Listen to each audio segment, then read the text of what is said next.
প্রীতি, প্রীতি কেমন আছিস তুই? তোর সাহস কি করে হয় ম্যামকে টাচ করার? ম্যাম এত বড় অফিসার আর তোর মতো ভিখারি এসে ম্যামকে হাক করবে? এভাবে কাউকে থাপ্পড় কি করে মারতে পারেন আপনি? এভাবে যে কোনো ভিক্ষুক এসে আমাকে টাচ করলে থাপ্পড় তো মারবে। ঠিক আছে, কোনো ব্যাপার না। কতদিন পর দেখা, একটু ভালো করে হাক করি। আমি অনেক খুশি তুই এত বড় অফিসার হয়ে গেছিস। একদম আমার কাছে আসবে না। এখানে আমি সাইট ভিজিট করতে এসেছি। আমার সঙ্গে অনেক অফিসাররা আছে। তারা যদি জানতে পারে তোর মতো ভিক্ষুকের সাথে একই কলেজে পড়েছি, তাহলে আমার মান সম্মান থাকবে না। চিন্তা করিস না, তাদের কাছে তোর মান সম্মান নষ্ট হবে না। কারণ আমি আর ভিখারি নই, আমি ইউপিএসসি ক্লিয়ার করেছি। এই দেখ আমার ছবি বেরিয়েছে।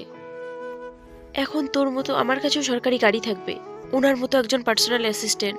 কিন্তু তোর আর আমার মধ্যে তফাৎ কি থাকবে জানিস?